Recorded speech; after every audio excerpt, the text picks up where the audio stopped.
Hello, Sadia কিচেনে সবাইকে স্বাগত জানিয়ে আবার নতুন একটি ভিডিও স্টার্ট করছি। আজ আমি বানাবো লাউ দিয়ে ডিমের রেসিপি। তো দেখে নিই কীভাবে বানালাম। এখানে লাউগুলোকে এইভাবে সরু সরু করে কেটে নিয়েছি। নিয়ে নিয়েছি দুটো ডিম। প্রথমেই বসিয়ে নিয়েছি প্যান। এবার দিয়ে দেবো অল্প পরিমাণে সরষের তেল। আগে ডিমগুলো ভুজিয়া বানিয়ে নেব। দেখুন দুটো ডিম এখন দিয়ে দিচ্ছি এখানে। চাইলে আরও ডিম নেওয়া যায়, আমি দুটোই দিয়েছি। ডিমগুলো হালকা লবণ দিয়ে ভুজিয়া বানিয়ে নেব।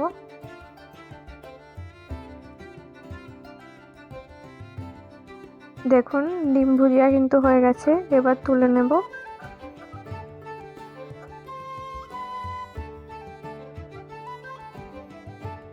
ডিমগুলো সরিয়ে রেখে আবারও দিয়ে দিলাম প্যানের মধ্যে অল্প পরিমাণে সরষের তেল।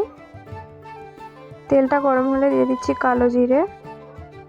কালো জিরেটাকে নাড়াচাড়া করে নিয়ে এবার দিয়ে দেবো লাউটা। দেখুন সব লাউ দেওয়া হয়ে গেছে। এবার লাউয়ের মধ্যে দিয়ে দিলাম পরিমাণ মতো লবণ। লবণ দেওয়ার পর ভালো করে নাড়াচাড়া করে মিশিয়ে নিচ্ছি। লাউ থেকে কিন্তু অনেক পরিমাণে পানি বেরোয়, ওই পানিতেই পুরো তরকারি রান্না হয়ে যায়।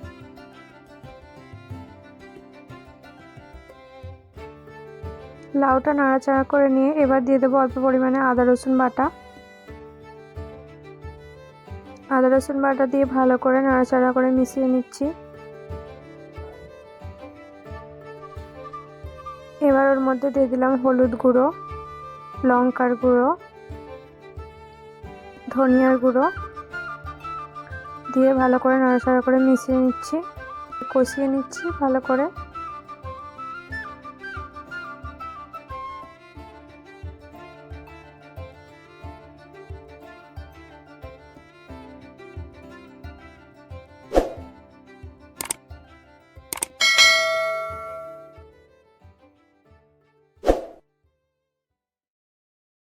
দেখতেই পাচ্ছেন কষিয়ে লাউয়ের পানিটা পুরো শুকিয়ে নিয়েছি।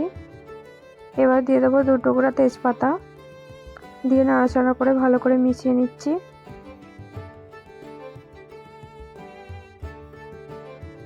দেখুন লাউ ভালোভাবে কিন্তু কষানো হয়ে গেছে। এবার দিয়ে দিলাম পানি পরিমাণ মতো।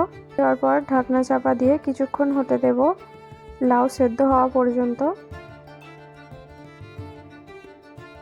এবার ঢাকাটা খুলে নিয়ে দিয়ে দেবো ডিমের ভুজিয়াগুলো।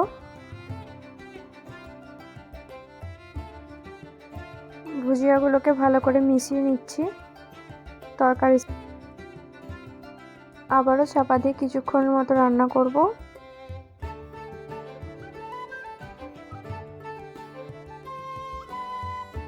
আবারও কিছুক্ষণ পর ঢাকাটা খুলে নিয়ে দেবো অল্প পরিমাণে ভাজা জিরের গুঁড়ো। জিরের গুঁড়ো দেওয়ার পর ভালো করে মিশিয়ে নিচ্ছি। দেখুন